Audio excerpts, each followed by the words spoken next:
Welcome to Talking Out Your Glass. I'm Shawn Waggoner. Derek Hunt is an award-winning glass artist and educator, a Fellow of the British Society of Master Glass Painters, a Fellow of the Royal Society of Arts, and an accredited stained glass conservator. He designs and makes glass artworks for public spaces, private homes, and churches using methods to include traditional stained glass as well as working with new techniques such as screen and digital printing to push the creative boundaries of the medium. In addition to creating and restoring stained glass works, Hunt hosts specialist master classes throughout the year at his studio in Leicestershire, teaching adults glass painting methods and techniques. Additionally, he runs a popular YouTube channel, making inspirational videos and tutorials, as well as podcasts with his favorite stained glass artists. His Instagram is part promotion and part inspiration for anyone interested in the medieval art and craft of stained glass. Says Hunt, "My ambition is to ensure new stained glass not only survives, but thrives in the 21st century, and the very best way to do that is to inspire the next generation." Born in 1962, Hunt is a mentor for stained glass artists on the BBC series Make It at Market. He earned his BA degree in Art and Design from Edinburgh Art School 1980 to 1984. He established his studio, Limelight Studios Limited, in 1985. The artist won a Guildford Design Award for his 9-panel memorial window at St. Martin's Church, East Horsley, Guildford, in 2025. Other notable works include a new north aisle window for St. Mary's Church, Melton Mowbray, in memory of John Plum, a major church benefactor. The Tree of Life includes the coat of arms for Melton Borough Council and Melton Mowbray Town Estate. Other local references include a pork pie and Stilton cheese and a dove with a brush dipped in red paint. This refers to an 1837 incident in which a drunk Marquis of Waterford and friends painted Melton Mowbray's toll bar and other buildings red. For John Rylands University Library, Manchester, Hunt created an 11-meter-tall glass sculpture entitled Totem, situated in the new extension to the Manchester University Library. Using a combination of digital printing and bonded handmade antique glass, the sculpture is backlit with an arrangement of LED lights. The design includes various visual references to the library's archive collections of important first edition books. Hunt has also undertaken stained glass conservation work on a number of notable buildings, including Glasgow Cathedral, Covington Cathedral, Kenilworth Castle, Warwickshire, Oscott College, Birmingham, Staveley Hall, Derbyshire, Ascoffey Hall, Lincolnshire, Manor Lodge, Sheffield, and Neville Holt Hall, Leicestershire. Says Hunt, "I help artists build their skills, confidence, and creative style in stained glass. If you want to learn all about creating beautiful stained glass, you've come to the right place. I'll help you navigate your creative journey, giving you the confidence to create. It's safe to say I've got lots of experience on everything to do with designing, making, and conserving stained glass. Every project is unique, with a focus on collaboration and community engagement being at the heart of my many commissions." Derek Hunt, thank you so much for joining me on Talking Out Your Glass podcast. My pleasure. It's great to be here, Shawn. An award-winning stained glass artist, you've been running your own studio since 1985. What did you do before that? Wow, it seems a long time ago now, doesn't it? Yeah, so basically, I was at art school. I kind of was introduced to stained glass through art school. I was at Edinburgh Art College from 1980 to 84, and I went there with the ambition of becoming a graphic artist. You know, I kind of felt that that might have been a career path, that you could get a job at the end of it. And I think like a lot of people who go into the arts, you're never quite sure how you can make a living out of it or how you can make any money out of it. So I kind of felt that the decision was either to go into architecture and do architecture, or become an artist and go into art school. And I'm really grateful that I decided to go down the art school route. And it was a 4-year course. So my first year at the time, the course doesn't exist anymore, unfortunately, but you would do what's called a foundation year. So you'd essentially try a lot of different things. So obviously drawing and painting, life drawing classes. I tried a bit of sculpture. I tried a little bit of fashion design. And I thought for just for curiosity's sake, I'd try a little bit of stained glass. I didn't even know that you could still make stained glass anymore. And when I walked into the stained glass department, I was just blown away. You know, they had big, high windows, and they had stained glass in the windows, and all this color and all this light. I just immediately fell in love with it. And the idea of it being a very honest craft-based activity where you actually had to get good at something physical, you had to get good at making, just really appealed to me. We had a family friend who was a carpenter, and I remember growing up always being impressed by somebody who could make something with their hands. You know, he made high quality kind of furniture and things. And to me, it was just like it ticked a lot of boxes. And so I changed from doing graphic design to doing stained glass. And I did that for the next 3 years. So that took me from the age of 18 to the age of 22. And then I came down south from Edinburgh. I was based up there. I came down for a job in a stained glass studio, and they needed a glass painter. So I came down, and I felt really lucky to get the position because, you know, in the world of stained glass, it's very difficult to get an inroad into a professional company. Those openings don't happen very often. So I thought, yeah, I'll come down and work with this company. So I started there as their glass painter and designer. I was involved in a variety of big projects, but I didn't enjoy it, Shawn. I just did not. You know, it was too much like a factory environment. I still had a student mentality, so I used to like coming in late and working late, which is the mindset of a student. And of course, if you're in a factory environment where you're clocking on and clocking off, they didn't like that. And so I was given the talk about coming in early and not staying late, because what I'd quite like to do would stay late at night, and they didn't like that because it was like a commercial business, perfectly understandably. But I kind of, after 9 months, decided I don't enjoy this. Principally, I think because the MD of the company at the time, and the company has now gone, unfortunately, but he said, "Oh, stained glass is like packing peas." And I just thought, it's packing peas? You know, it was like an assembly line in his mind. It was just like, you just make glass and you make it by the yard and you sell it by the yard. And that just wasn't my mindset. So I packed in after 9 months, and I think I had about £300 in my back pocket, which was my holiday pay. And I set up working on my own at the tender age of 24, I think it was. So my girlfriend at the time very kindly allowed me to use her garage, which was at the side of her house. So I bought a long table from a jewelry company that was selling a long table. And funnily enough, I've still got that jewelry table downstairs. I've had it for 40 years. And I don't know how long the jewelry company had it before that. So I bought that long table, and it had a terrible rickety old van. I strapped it to the roof rack of the van and brought it back to the garage and assembled it in this small space and started trying to earn a living, not knowing anybody in the city of Leicester, really not knowing anyone at all, because I'd only been in the city for 9 months. So that first year was difficult. That first year was really challenging. And I remember making little flyers and little leaflets and putting them through people's doors saying, "Look, I make stained glass and I can do restoration and repair of your front door panels," and things like that. So as you can imagine, that first year was quite slow and quite challenging. But I got through that first year, and then, you know, the next year, I think I got my first church project for some conservation of some clerestory windows, and then it just sort of progressed slowly. It was difficult and challenging, but I knew it's what I wanted to do. You know, and we can get on to one artist who was a major influence on me while I was at art school. We can talk about that maybe a little bit later on, but that's what I was doing, to answer your question. Before I was doing stained glass, I was at art school. Well, so talk a little bit about what was the most crucial period of study, glass expert, or project you encountered in your understanding of stained glass processes and techniques. Yeah. Oh, that's a great question. So, I mean, I think there, like a lot of things, it's a variety of different influences that all are at play. So my tutors were very influential. Douglas Hogg, who's a contemporary glass artist, still making amazing windows, has made windows for the Queen's Chapel, for the royal family, and he was a very big influence for me. And my previous lecturer before that was a chap called Sack Shaw, who is a very well-known, renowned, he's passed away, but a renowned glass artist as well, and another glass artist called John Blythe. Those were my three sort of tutors, and John Blythe was teaching heraldry and things like that. And Douglas Hogg, and continues to be a good friend. I mean, and I'm in correspondence with him regularly, and I see him at various functions and events. So he was a big influence. But I think the outstanding influence for me was Brian Clark, or Sir Brian Clark, who passed away recently.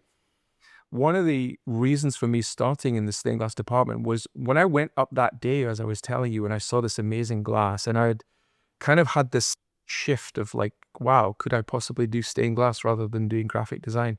I went down to the art school library and started looking through books to see what this whole thing, stained glass, was about. Because in my mind, it was just like a religious art form. It was just like an old style religious art form. It didn't really have any relevance to modern day art.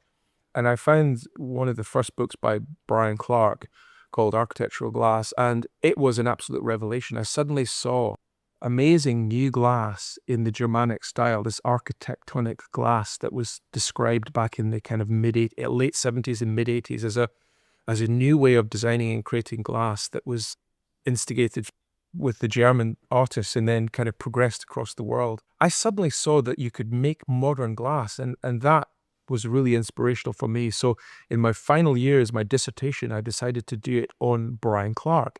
So I wrote to him and I said, look, I'm a student in Edinburgh. Now, can I come down and visit you and interview you? And I suppose that was my first ever podcast because I borrowed a camera from the art school. I didn't know how to work it.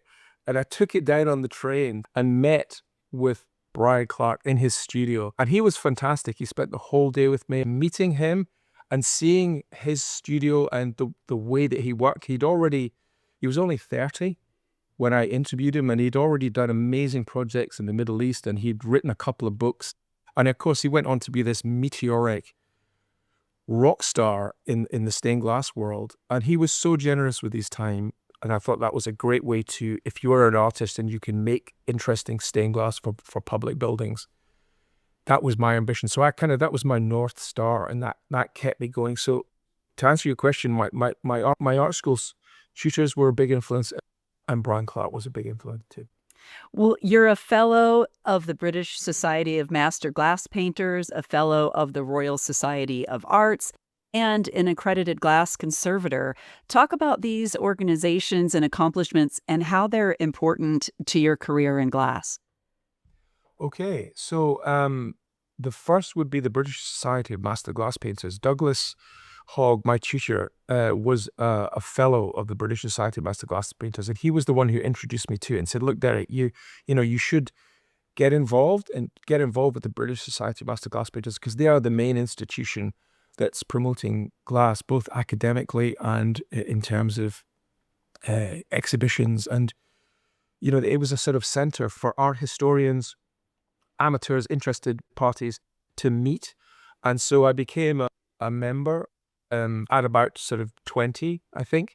And I've been a member ever since. And I progressed through I became an associate a few years after that, and then eventually became a fellow. And it's by peer review. You become a fellow by being reviewed by the other fellows. That was my first introduction through art school to the BSMGP.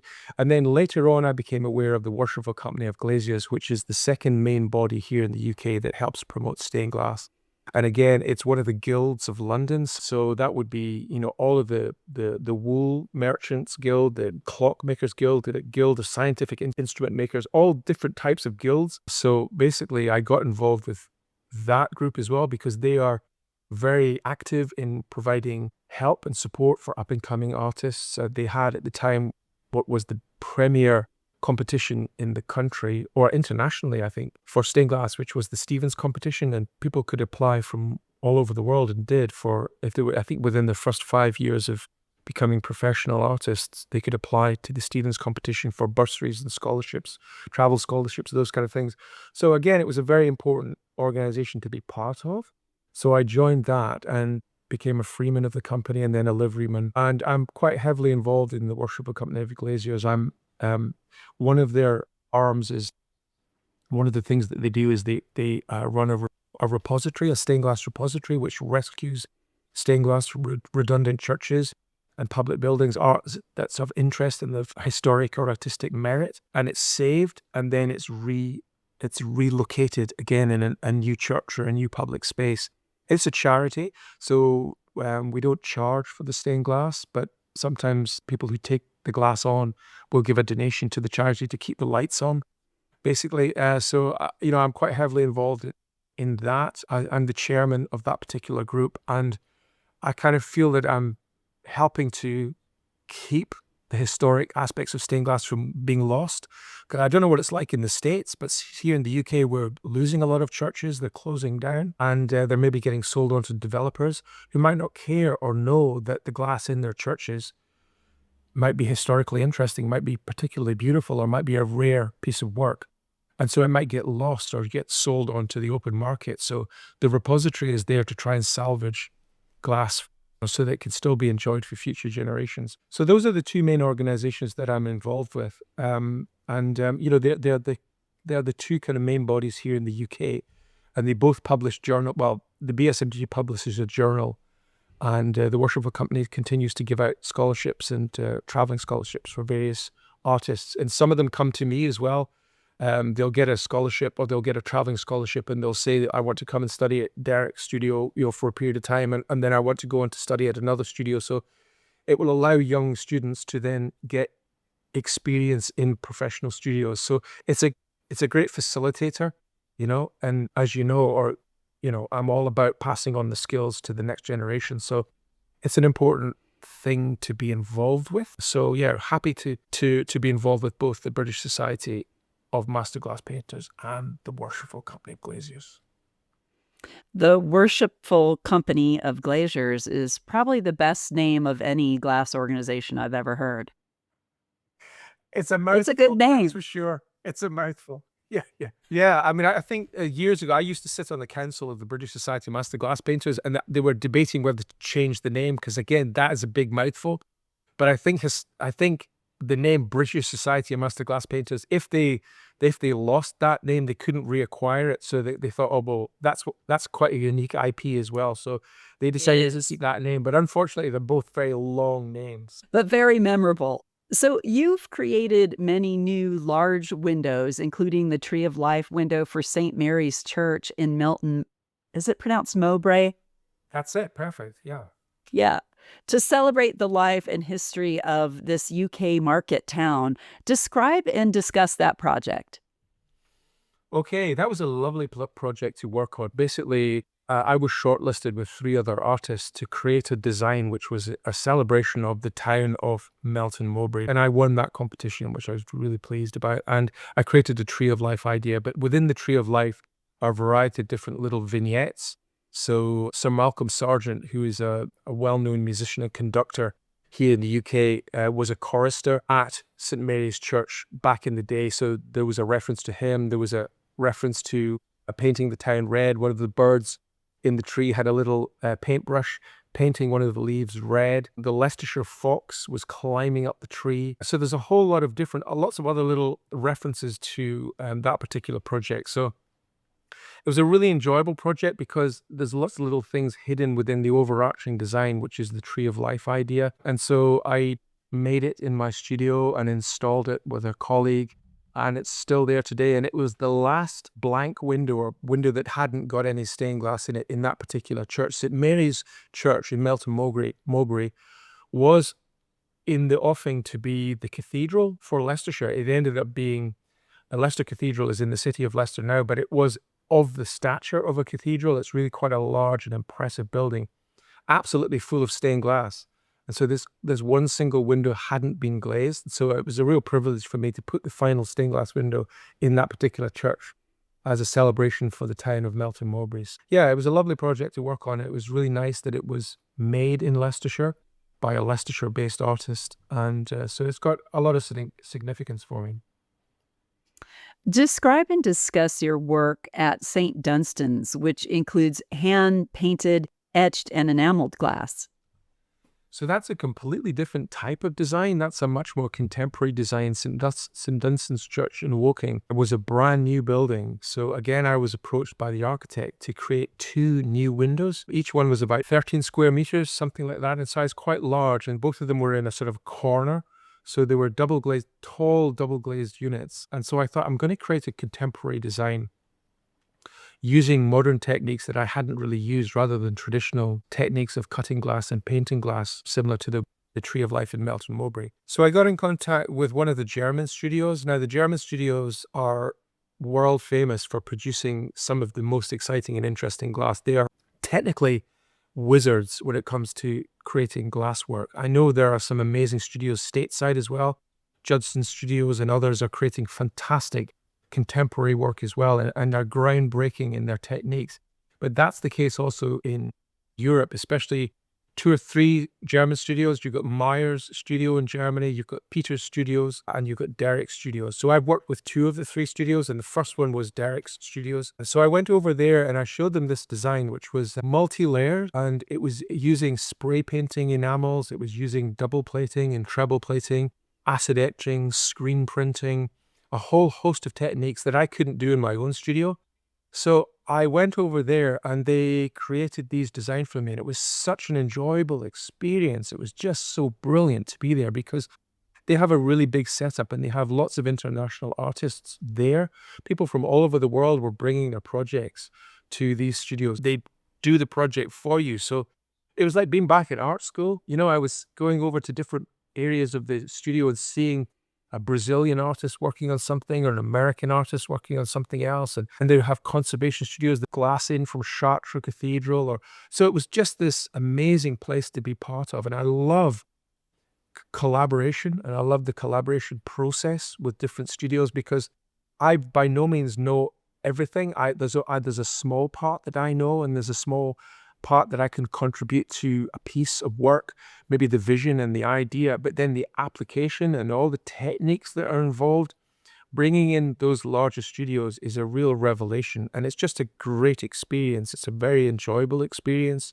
So that project was, I can't remember the date that was installed, but it was it was a start of a series of new projects working with European studios for contemporary buildings, not just new churches, but libraries and theaters and schools and larger scale projects that were too big for me to make in my own studio, because I like to still make stained glass, but obviously there's a limit to how long clients will wait. And if the project's a larger project, then I don't want to keep them waiting for long periods of time. So I work in collaboration with those studios. So that was a groundbreaking project, St. Dunstan's Church, for me, for lots of reasons. It seems like that might also be true of your work at John Rylands University Library in Manchester, which is an 11-meter tall glass sculpture entitled Totem, a combination of digital printing and bonded handmade antique glass. Tell us about it. Yeah, so again, that was an international competition. I think probably about 2010 or 2012, something like that. The university library, the John Rylands University Library in Manchester, which was a new building, which had a great big tall 12-meter high blank wall within a new atrium area that they attached to a listed building, which had a shop, and it was a kind of like an open space and a big roof light above. So they set about opening up this competition, and I think they got 100 odd artists, international artists from all over the world, putting forward proposals for an artwork. And I happened to win that competition. I put forward a proposal for a glass totem, which was an 11-meter high glass sculpture, using a technique that hadn't really been used before, or I hadn't used before. And I approached a company here in the UK and said, look, this is a little bit of a venture into the unknown. And so we devised a process together for creating this 11-meter high glass sculpture using a screen printing techniques, using double plating with acid etching, and using bonding techniques, and then backlighting it with LED lights that were reactive to the available light in the room, so that when the light reduced throughout the day with this roof light, the outside light would get darker. The LED lights would come on and illuminate the glass sculpture. So it had like a daytime look, and then it had an evening look. So it was really exciting and a challenge to do this particular technique. And so it was a groundbreaking technique for the company that I was working with. And, you know, we used that technique on other projects as well. So again, that coming back to that idea of collaboration is a really interesting thing. I think if you're an artist and you're making art, collaborating with other makers, there's so much to be said for it. You know, it's just such an enriching experience. So that's, again, one of my, you know, I think possibly as a creative, most of us will have favorite projects. So that's certainly up there as one of my favorite projects, the 11-meter high glass sculpture, because it was a venture into the unknown. And it was a whole series of new techniques that I learned a lot from. I think it was a successful project, and it kind of kickstarted a whole kind of series of other projects using techniques similar to that.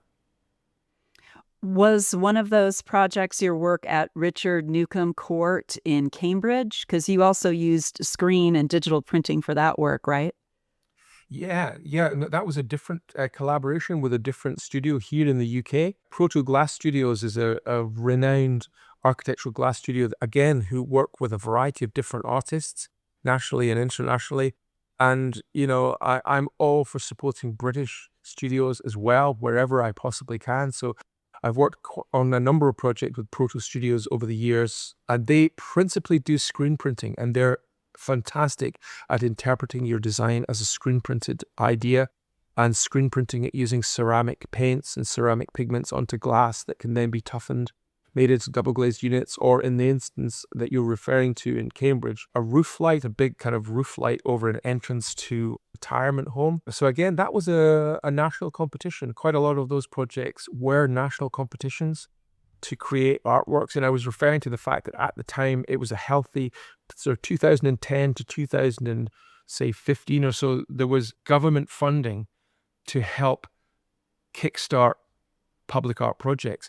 In the intervening years since then, that money has reduced and reduced and reduced to the point that there are so few available public art projects for artists to bid for now. And it says a lot about the lack of investment and the lack of the sort of myopic view that I think the political classes, regardless of which color they are, have for the arts, and the fact that they don't invest in the arts. And I just think that's so short-sighted. The arts bring so much. The creative industries bring so much to the table in terms of GDP and the whole quality of life experience for our country, your country, all of us. And I'd be interested to hear from you, Shawn, whether it is as healthy a creative environment stateside for contemporary artists as it was maybe 10 years ago. What's your take on that? It seems like it's not, like exactly what you're saying, like public art projects, the funding for that just isn't there. I mean, in the US, we have trouble funding even basic necessities like food programs like SNAP and medical programs and health insurance and Medicaid. We can't really even take care of our own population at this point in time. So the last thing they're going to do is put money into funding for the arts. I mean, I think there is still some, but it's definitely been reduced, especially since the 80s and 90s in the US. So that's Yeah, certainly true.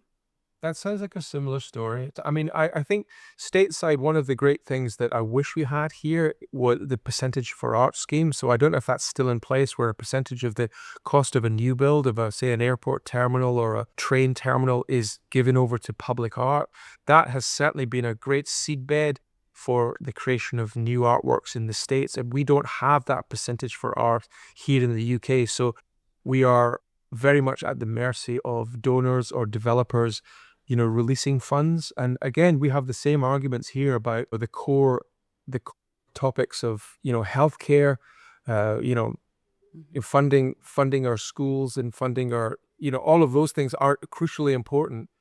But I think the quality of life is enhanced so much by the arts. And those are the things that the basics of life keep us alive, but the arts, that's what we live for. Music and poetry and the visual arts is what makes life valuable. And I think that it's been marginalized too much. And the justification really is what makes life valuable is our cultural heritage. And I just would like to see that better invested and more care taken, because we're losing the infrastructure here now, the infrastructure of art colleges, which taught all of our sort of craft skills, the applied arts, the tactile arts, the arts like, mosaic making and tapestry and glass blowing and stained glass. All of those have been reduced or marginalized in the pursuit of the digital arts. So art schools are moving towards the digital arts and, game design and things like that at the expense of analog skills. And I just think that's such a big mistake, because we're losing that infrastructure. Definitely here in the UK, stained glass isn't being taught at scale and in the depth that it was when I had the privilege of having a free education I had a free education at art school. My art school fees were paid. It's a big ask if you're in the creative world to rack up lots of college debt or university debt and then try and find a career and move on from there. So it's challenging times, and I think our governments could do far more than they do at the moment to prime pump the art industries, by giving seed money to kind of just keep these infrastructures alive so that we can help that next generation to discover all of the things that we have discovered. I agree. I'm wondering if you were surprised that at Richard Newcomb Court that they were willing to use glass as a roof structure. Well, again, that was an opportunity that arose because there was a sum of money made available for an artwork. So it was a really lovely project. So that was one of my first community engagement projects. Community engagement is a phrase that's used a lot in public art, and it basically means you as an artist engage with your local community to find out what they really want that artwork to do. What is it in commissioning an artwork that they want it to achieve, and understanding what their needs are and what their aspirations are and what their hopes are, rather than simply parachuting a design into a community and saying, well, this is my artwork, take it, kind of thing. It's much more collective endeavor where the artist and the community work together, moving forward to kind of find the best way of articulating the needs and aspirations of the community for an artwork. So that, in that particular instance, it was a care home, and they wanted a reference to memory because quite a few of the residents were old and their memory was going.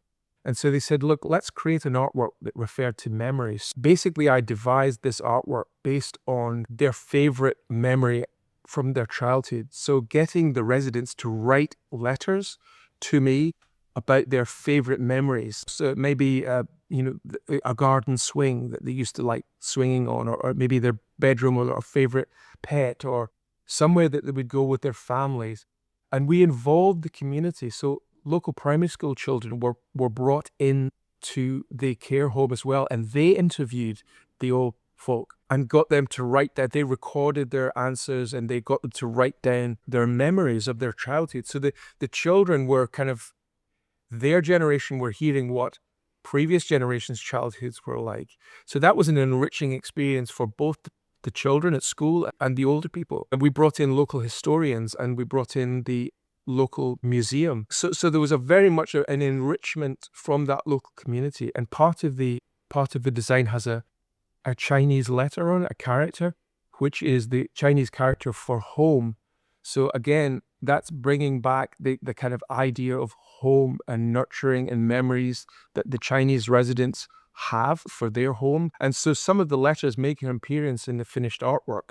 So you could see handwritten text on the canopy, which refers to childhood memories from some of the residents. So there's a lot, again, built into that finished piece that refers to community, to memory. And because it was such a detailed piece of work, it had to be screen printed. So I went to Proto Studios, as I mentioned, and they did a fantastic job and they made it for me and installed it. So yeah, I mean, that was the first of what has been quite a number of community engagement public art projects since then. And I find that whole experience of doing a deep dive into a community really, really rewarding and fulfilling for hopefully for all parties. It's a voyage of adventure. It's a kind of a leap of faith because we don't know what the outcome is going to be until we get there. And that's what's exciting about it.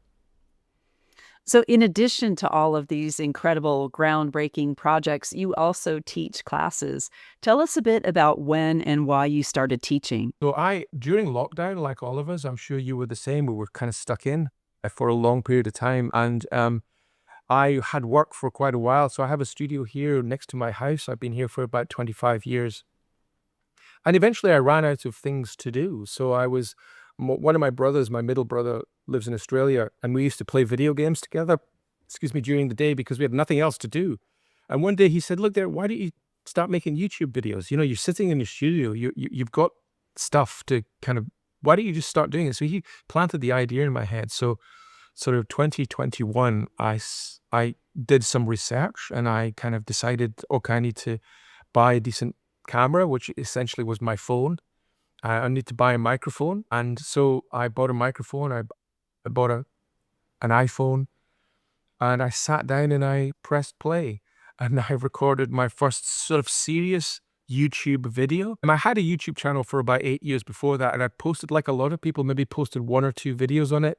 And I got about 7 views or 8 views, and I thought, it's not for me, kind of thing. It's okay. But I didn't really take it seriously. But then coming out of lockdown, I decided, why not pass on the skills? Why not actually do something useful in this lockdown and actually pass on the things that I've learned over what was at that time sort of 36 years of designing and making stained glass windows and doing conservation work as well. I'm an accredited conservator, so I do historic glass work as well. I write condition reports for historic glass, and so I wear different hats. And I thought, yeah, that's something that I want to do. So the YouTube channel came about at a sort of time when I was thinking about really passing on the skills, and so I started teaching. I started teaching in my studio. I'm doing YouTube videos, and that first YouTube video, I think when I posted it out, within a week or so, I got something like 400 subscribers, and I thought, wow, people really want to learn. They want to learn about stained glass, and there's a kind of like a lack of that kind of information out there. So that was the kind of kernel of the idea to really pass on the skills to that next generation. As we touched on earlier in our conversation, they're not really being taught in depth to the same extent that they have been. And I think we're not doing a service to the next generation of creatives in not kind of giving our best effort to giving them the resources to decide whether they want to do stained glass. Many of them will not decide to do stained glass. That's absolutely fine. The information that I'm putting out there is for those people that are keen or are inspired to, or are just curious to see what their own creations might look like represented in glass, So I started teaching in my studio, and I started teaching tutorials on my YouTube channel. And then I was approached by Ely Stained Glass Museum at Ely Cathedral, which is about an hour and a half's drive from here, to do teaching there as well. So I teach regularly there for the last few years. I don't know how many years it is now. I think it was actually pre-COVID that I was teaching there. And so I've continued doing that. And my main mission really now is to inspire that next generation for stained glass, not only to survive, but to thrive in the 21st century.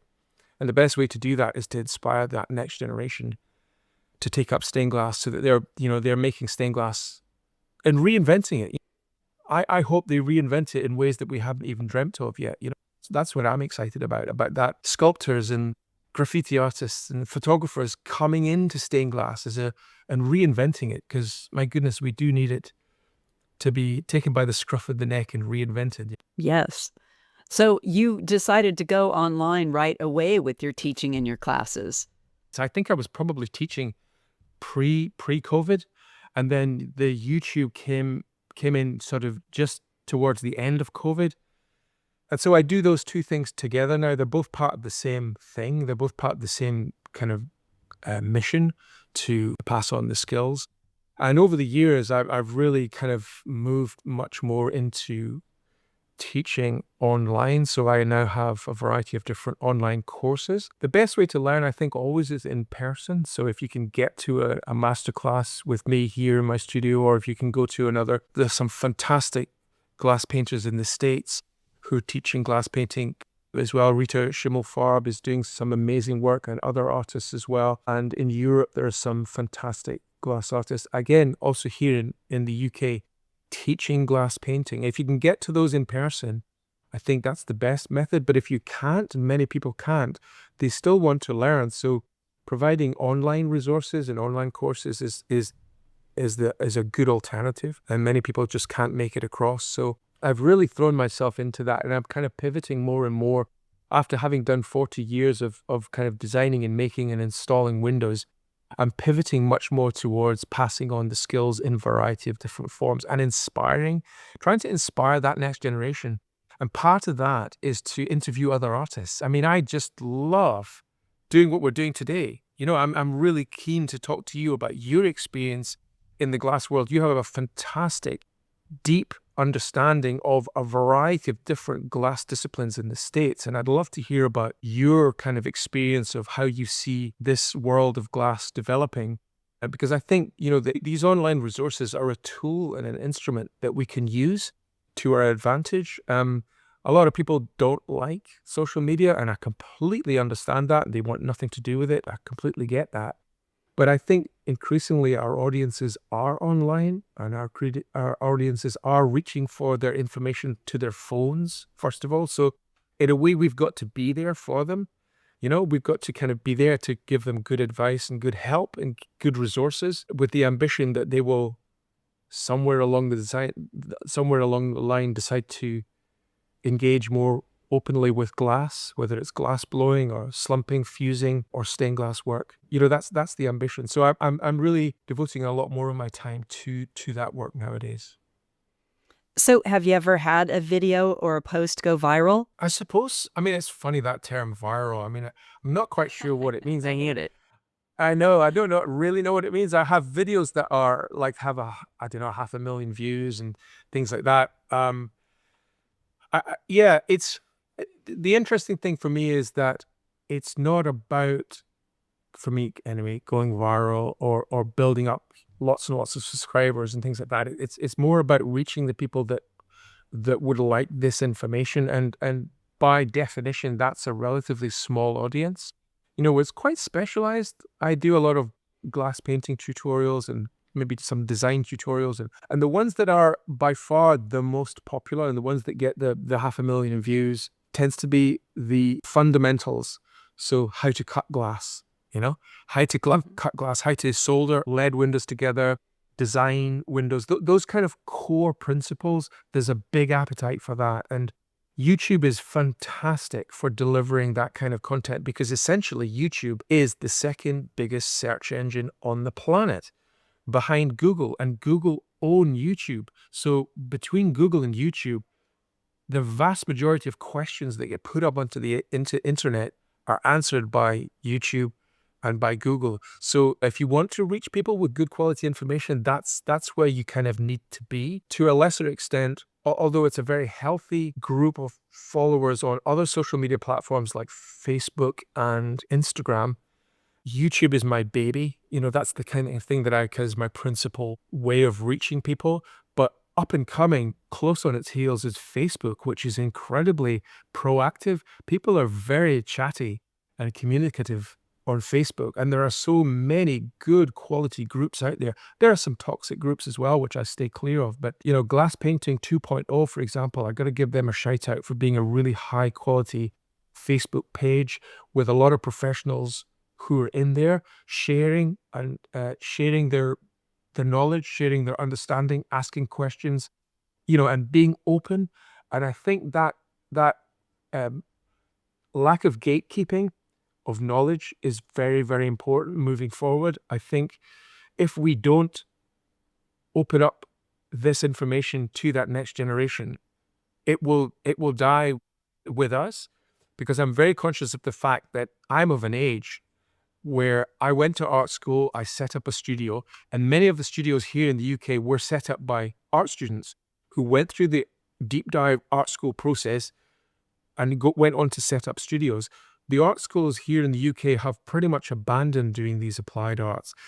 Swansea College of Art is still doing stained glass, but as a module, and they do a great job. But that kind of deep dive isn't there anymore. And as a consequence, when we look behind us, that next generation of glass artists who are coming into the profession is just much, much smaller than it used to be. So yeah, we owe it to that generation to try and just offer them the opportunity to discover stained glass. And that's done through social media. What inspires your artist spotlights? Like, you've had Martin Donlin and Peaky McClure and even some U.S. artists like Judith Schachter on your podcast to do a feature on that artist. What inspires that approach for you? Well, yeah. I absolutely love. I have a podcast called The Creative Experience, which basically, principally goes out on YouTube. It also goes out on Spotify. Doesn't rival your podcast by any means, Shawn, but I'm trying to kind of put that information out there as well. And I just love meeting my glass heroes. I mean, the people that I interview, I love their work. That's the first thing. And I want to showcase them. I want to showcase what they do to a wider audience. And so I get them to talk about their projects. I get them to kind of, like this, it's just a kind of an open conversation that is done usually over the internet like this for international artists. And then I will, here in the UK, I will visit artists in person and I do studio tours. And my audiences love studio tours, as I do. It's just going around to another artist, seeing what they do, how they work, how they set up their kind of workspace, how they move around in it. You learn so much by just seeing how another artist works. I love doing all of that. And so the podcast for me, the creative experience is a way of showcasing the best international artists out there, getting them to talk about their work, documenting it so that it's a piece of documented sort of contemporary history, where they're getting to speak about their work at length. So it's maybe a 40-minute interview, and we'll talk about their current projects. I usually ask them towards the end of the video to talk about the 3 favorite projects or the 3 significant projects, which again can reveal a lot about their motivations or their values. And it'll be surprising that it might not be their famous projects or the ones that they're best known for. They might particularly love a small project that just for them means the world to them. And so I love learning those things with the creative experience, interviewing other artists. I try to have a variety of different sort of chapters or themes within the YouTube channel. So there'll be tutorials as one set of videos. There'll be inspirational videos as another set. There'll be studio tours as another one. There'll be the podcast. And then there'll be product reviews. So I'll do product reviews of glass cutters or grinders or soldering irons. A lot of the fundamentals people still want to know. People are still coming into it from the hobby market, especially in the States. It's a very active, healthy hobby market stateside. So that question starts to get answered into YouTube and Google. What is the best soldering iron? How do I use solder? How do I cut glass? So that's when you kind of are there to provide them with those answers. So it's sort of building up a reservoir of knowledge, a reservoir of inspirational videos and tutorials. That I think is a worthwhile endeavor, and that's what keeps me excited and motivated to do it more. Your materials are also well produced, and I'm wondering, is that something you landed on right away, or what led to you sort of getting to this current aesthetic signature that you have? That's very kind of you to say. So I kind of took it quite seriously, the whole YouTube thing. As I say, coming out of lockdown, I enrolled in a kind of a YouTube academy to kind of learn how to do it. So there's quite a lot. It's more than just pressing the record button. Basically, there's a whole kind of thumbnail thing. There's the whole thing about keywords and titles and learning. It takes a long time to learn, and I'm still learning it. But there's a method and there's a kind of a way. And so I tried to hit the ground running to try and put all of that in place with my first YouTube video. And that first YouTube video is still up there, and it's got a lot of views, and people still comment on it. And the amazing thing about what's called evergreen content that maybe has been up there for 4 years and is still getting inquiries and still views and still comments, is that if the sound is good and the visuals are clear, and it is well paced, people will keep watching it, and it will still be served up to an audience. So for me, getting the quality is a big part of it. I've taken down videos where the sound hasn't been good. I mean, sometimes gremlins get in the works. I don't know if you've ever had that, Shawn, but you'll do recording and then you'll play it back, and suddenly there'll be something happening in the background. You think, oh my gosh, that's going to really destroy the whole take. Do you get that? Yes, for sure. I just Yeah. had one with Mick Mylan. I just started my YouTube channel in October, and I'm not a super high-tech person, so I'm still learning too. That's why I'm asking all these questions, because your stuff all looks so good. But yes, you can have a bad recording or a bad video, and it's just really tricky to work around all that stuff. Yeah, it is. Especially, I mean, you can put it through AI and filters and kind of improve it to an extent. But If you know how to do that. yeah, I know it's all a learning experience. I mean, to be honest, Shawn, I love learning about something new. I mean, as I say, I've been doing stained glass for a long time, and at this point in my life, to be learning a completely new discipline is fantastic. I absolutely love it. And YouTube is kind of like a very supportive organization. I go down to YouTube or Google headquarters in London, and I have a manager who kind of meets with me, and we do conferences with other YouTubers, and it's a very supportive environment because they recognize that all YouTubers are essentially working from the bedroom on their own or working from the spare room on their own. And it can be a very isolating experience. And it's really nice to kind of get embraced by the wider community. And it has opened doors for me that, I've had television work on different, different channels as a result of my social media, because I think researchers will go online if they're looking for a mentor or a stained glass somebody for something. They'll immediately go onto Instagram, or they'll go onto Facebook, or and if you're there, you stand a better chance to contribute in some way. So it has opened up so many doors in terms of a wider community. I just love talking with international artists. America in particular, you guys are amazing. You are so open and curious and friendly and interested, and I can learn so much from you as well, and so much from what's happening in the States. You have a different market to the European market. You have a much larger hobby market, but you have a bigger infrastructure as well that supports that hobby market. So the glass shops, your glass suppliers, all of your material suppliers is probably a much more mature marketplace than it is here in the UK. We have some great suppliers also, and we have in Europe as well. But I think in the States, I can see it as a very mature marketplace for the hobby market. Interestingly, when it comes to the higher end sort of stained glass work, there seems to be fewer professional studios doing glass painting work, which did surprise me. I know that we do have a huge amount of private studios and people working from their own spaces and starting their own studios and own businesses, for sure. I think we probably used to have more restoration and painting studios than we do now. Yeah, but there's a big appetite for it, and I think a lot of people who are coming up through the hobby market and they maybe want to take it more seriously, they're doing maybe fused work or copper foil work. They want to introduce pictorial or representational imagery into their work, so they're naturally navigating their way towards glass painting or screen printing as a way forward. So, that's a really big sort of market of interest in the States for that type of work. So, I love meeting fellow creatives from the States and from Europe and further afield who are interested in developing their glass painting skills. That's kind of the area that I sort of specialize in, although I do lots of kind of general tutorials as well. What I don't get involved with is fusing and slumping and frit work, etc. I see that as an entirely different set of skills, and I don't pretend to know anything about it. You've got some amazing artists stateside, like Tim Carey, for example, produced that amazing film Holy Frit, which is available all over the world now on Netflix, etc. I actually interviewed Tim Carey on my podcast, an amazing guy, and also doing a lot of online courses.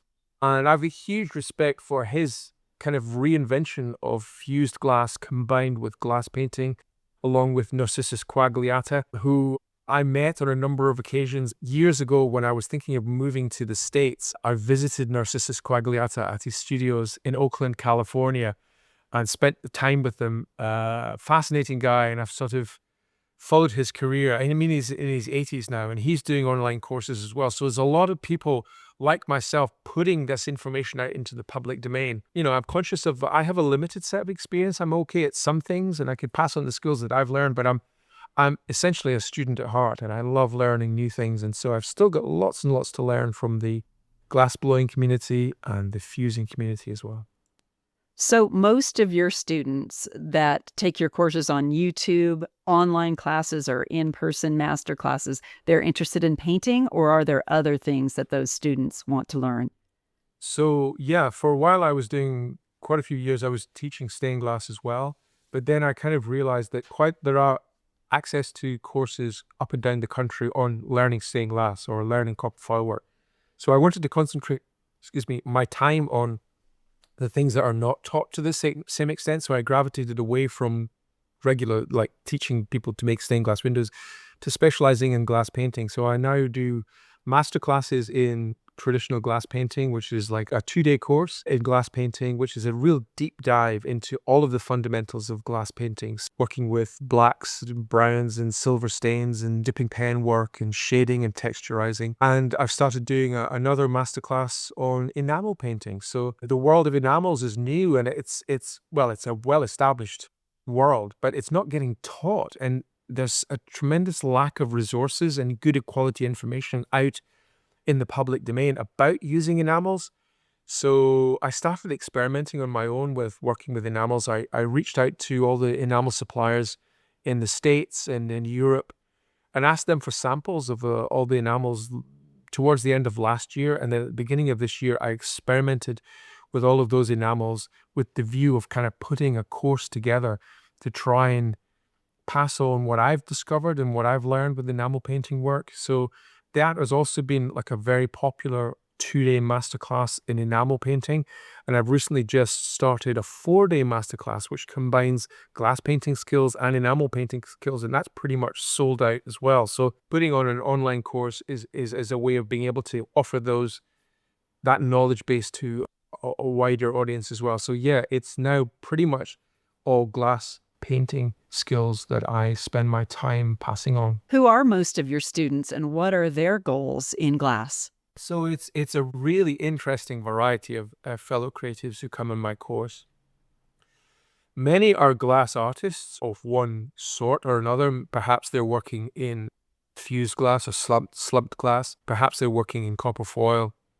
Or perhaps they are not working in glass at all and just want to start. I've had book illustrators and poets and scientists, doctors, people who are kind of interested in it coming onto it as well. So it's a real wide span. Also, quite a number of professional glass artists who maybe have learned glass painting at art school or were working in a studio for a number of years doing glass painting and simply want a refresher. They just want to refresh their skills or they just want a different perspective.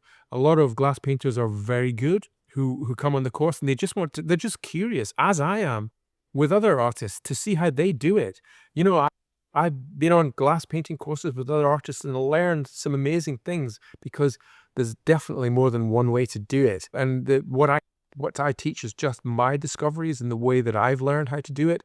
But I'm always very keen to say, look, there's many ways you can make marks on glass. And the techniques and methods that I show are just one way to do it. The creatives come on the course from all over the world. I get quite a lot of people obviously from the UK because I'm a UK-based studio, but I get a lot of students who come from the States and I'm absolutely honored. They will fly over from the States just to do the course and fly back home again, which I just think is like such an amazing investment in their own education and in their own progression. And I'm honored that they do that. Students from Australia, from Europe, from the Middle East. I had 2 students about a month ago from the Middle East. So people fly in from all over to do the course. And I obviously want to give them the best that I possibly can because I'm conscious of the fact that we're all creatives. And, you know, if you're going to invest in yourself, you want to get the best value you can. So I really try and give people as high quality courses as I can. And I keep in contact with all of them afterwards. So I'm in correspondence with many of my students afterwards and they'll keep in correspondence with me. And I find that this creative community is a growing community. And in the last sort of 5 months or so, I've started to do online live feeds on my YouTube channel once a week at 8:30 p.m. UK time on a Tuesday night to this wonderful, amazing creative community. And regulars come in from all over the world.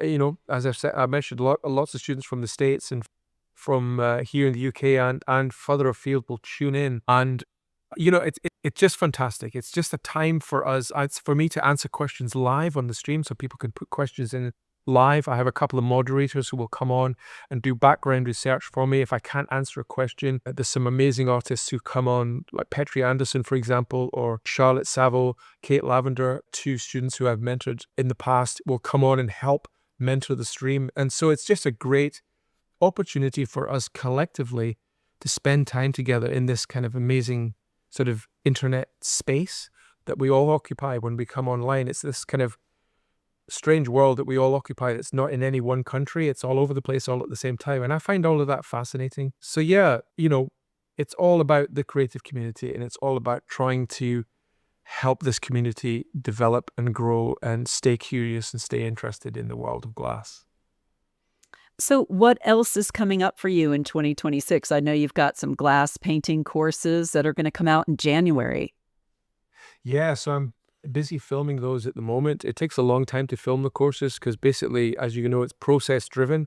So as you paint a section, it then goes into the kiln and it comes back out, and then I talk about that. So these courses are hosted on a platform called Kajabi, which is a kind of an international platform for hosting courses, and it allows you to kind of put those courses up and create a database of information.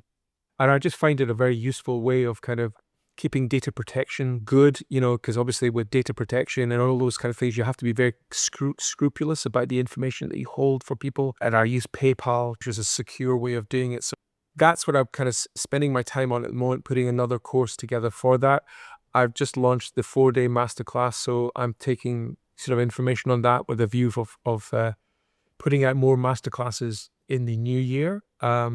And also, I really need to, because I've been spending a long time putting this course together, I want to kind of reinvest my time in YouTube and start putting out more YouTube specific courses, which will be going back to the fundamentals of, how to cut glass, how to design stained glass windows, what kind of soldering iron to use, because there's always new people coming on asking those kind of questions. Um, I want to do more artist interviews. I've lined up a few artists to go and visit. We've already been in correspondence, and you know, come the new year, I'm going to go down and visit these studios and talk to these artists and do more podcasts with them. So I'm still doing some TV work. I've just finished filming some TV work again for the BBC. There's a variety of different things happening. I had a couple of articles in the summer edition of this Stained Glass Association of America's summer magazine, which I was very honored that they asked me to write an article on Sir Brian Clark, talking about his legacy. We sadly lost him earlier on this year, a huge, big influence on my life and many, many other creatives. And then they did a feature on my work as well. So busy doing those kind of things and just really kind of excited to engage with this amazing creative community. And I'm delighted that you asked me to come on your podcast. I love the work that you're doing, Shawn, as well. I wonder if I could ask you a question about how you see the future of glass stateside. Do you see it on the ascendancy? Is it declining? What's your take? Because you have this amazing overview of a lot of different disciplines. I think it varies from what format you're working with glass in. And I think from my perspective, stained glass particularly is either experiencing some kind of resurgence or there's just sort of this extra excitement for stained glass right now. And I think it has a lot to do with kind of why it first became popular in the 70s, people wanting to work with their hands. And it just has this inherent beauty. Its accessibility, I think, makes it also appealing to people who want to work on something at home, who want stained glass but maybe can't afford to buy it themselves. They want to learn how to make something on their own. I just interviewed two younger artists, Hannah Hastings and Carissa Gregorio, and their excitement and their love for the medium is just really inspirational. So I feel really good about especially stained glass going into the future. I think it's got as much popularity and appeal as it ever did. Do you feel the same way?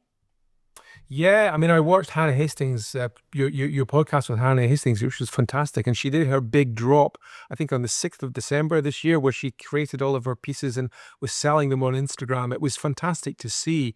And I think people like, people who are putting their shops online are doing great guns. And I think that embracing of social media, is an important factor moving forward. And I think that market stateside especially is very healthy, and a lot of artists are looking to see the most successful Instagrammers who are producing work for the domestic market, new pieces of glass, smaller pieces that are maybe gift items or things that could be hung in windows.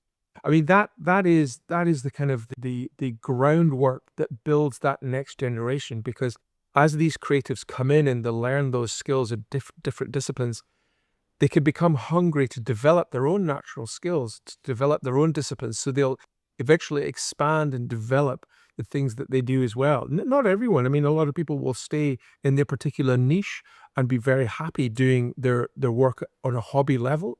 But I see quite a lot of people developing those hobbies bit by bit into kind of enterprises where they can earn a revenue. And that I find very exciting. The new artists who are showing their work, especially on places like Instagram, I find particularly interesting. And I reach out to them and, I'm interested to kind of showcase their work as well as a way of showing the potential of glass. I just find that whole thing very interesting. I think here in the UK, we are going through challenging times. I think specifically, we referred to earlier the fact that academic study, the access to academic, good quality courses is hard to come by. And a lot of artists who want to develop their skills have to kind of navigate their own route. There's not a clear roadmap if you want to get into the world of stained glass here in the UK. So organizations like the BSMGP and the Worshipful Company of Glaziers are helping creatives by giving them grants and bursaries to go to studios and learn.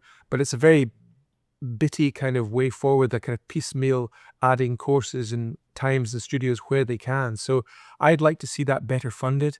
I'd like to see the creators be given a better roadmap, a better funded roadmap, in order to spend longer periods of time in studios and do a proper deep dive into the craft of stained glass. Because here in the UK, it's now on the endangered list, the red list here in the UK.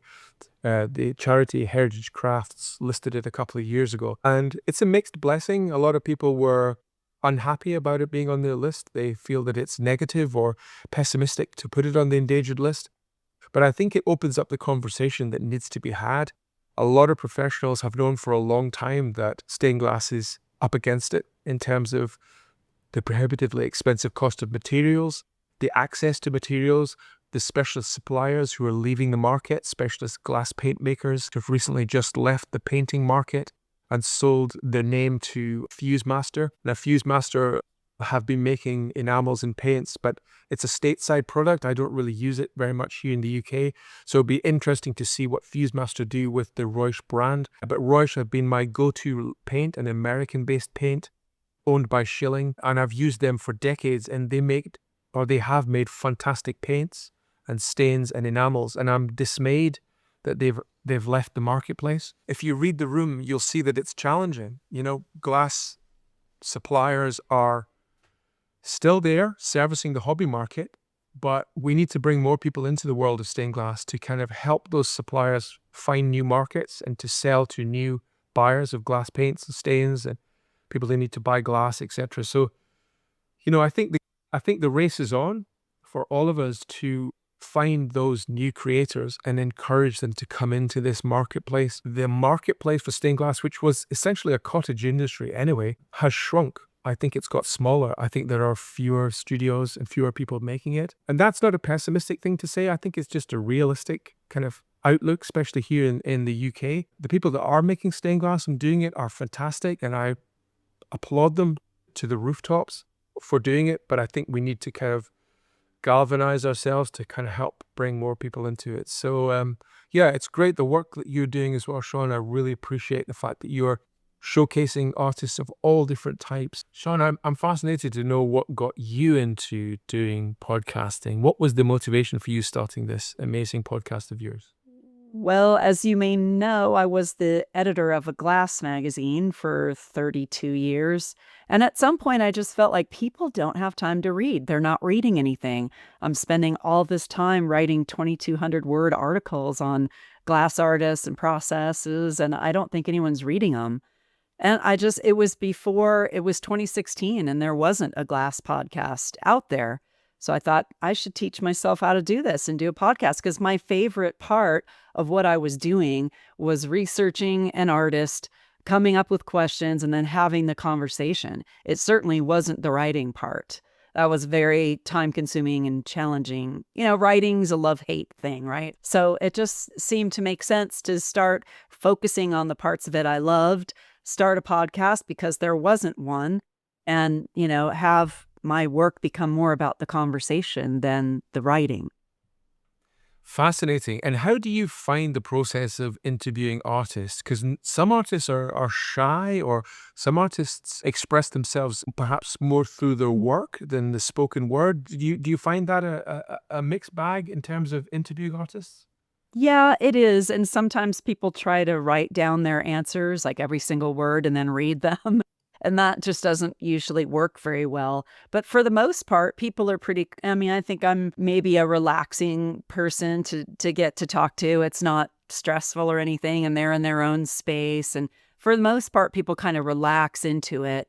And if it's been problematic, a lot of times I'll suggest at about question 3, let's start over and go back to question 1 and just redo the first little nervous section. But I haven't had to do that very often. That's interesting. I actually find some of the best nuggets as well are towards the end of the conversation when people are Yeah, relaxed and you just get them kind of, as you say, relaxing into it. It's more like a meeting in a cafe over a cup of coffee, isn't it? it Just is. having a chat, you know? Yeah. I find it amazing that we can do this in real time. It's kind of, we are almost in the same room, which is fantastic. Yeah. So I was It's also a curious blessing. to hear, I was also curious to learn about this amazing music that is played at the beginning of your podcast. Do tell me a little bit about that. Well, like many people, I am a huge fan of John Lennon, and I think it's a unique idea and talent and skill and approach to write songs about love for humanity, not necessarily romantic love, but love for the world and love for the space that we're in and love for just being here with each other. And I was thinking about how unusual a topic that is today and for a long time. Really, I think, that was a focus of a lot of music in the 60s and 70s, which is why I love that music so much. And so I wanted to try to write something that was similar, that was about that kind of love and that kind of philosophy and sort of with, a nod to John Lennon in my mind. And so that's the name of the song that the podcast starts with is Be Your Eternity. And when people sign up to my Patreon, I send them the song as an MP3 as their first, gift or reward for becoming a Patreon co-producer of Talking Out Your Glass. They get the song. So, Wow. and I send them the lyrics and I sort of explain all this to them. That is fantastic. And do you perform this live? Do you I do have. concerts and things? Yes, I've kind of moved on from my original music, which was under the label of Shawn Waggoner and the Tumbleweeds, and I have a blues band now called Blue Recluse. And so I do a lot more blues singing in my current iteration. Fantastic. So where do you perform? Where do you and your band perform? We live in small town Colorado, so we perform all over the mountains, and we also do stuff online at different radio shows and TV shows and that kind of stuff. And you can stream our album, Rarely Fatal, any place where you stream Spotify, Amazon Music, that kind of thing. Mostly original songs. That is fantastic. Wow. Yeah. Wow, that's brilliant. You also mentioned Patreon. So when did you start Patreon? What was the motivation for doing that? I started Patreon, I think like 4 or 5 years ago. I would think I was just trying to, as you know, or maybe you don't, but as I know, podcasting about glass is not necessarily a lucrative business. And so anywhere where you can try to get your show funded and what you're doing funded, I tried to figure out different funding sources without making people pay a subscription for the podcast because I just wanted that always to be free so that anyone could access it for all time and listen to it whenever they wanted to. So I didn't want to go that route, but I thought, well, maybe there's people out there that would like to support the show. I produce an extra episode that's called Five on the Side, where I asked artists questions like, if you could only listen to one song for the rest of your life, what would it be? Or if you could invite 3 artists to dinner, who would they be and why? Those kind of questions. And so that's the extra episode that people get for becoming a Patreon supporter of the podcast. That is fantastic. Yeah, I think it's really interesting to hear you say that because I recently started membership for my YouTube channel. I don't use Patreon, but it was a way of kind of followers sort of supporting. And I think I'm sure you feel the same way, that if people like your content, they're happy to support. And it's, it's small sums of money in terms of, the monthly contributions, but it's kind of like a vote of confidence, isn't it? It makes you feel like, yeah, people are getting value from it and they want to support the work that you're doing, because it takes a long time to put podcasts together, and also to do the background research and to do the emailing back and forward and setting up interviews. It's a lot of your time, isn't it?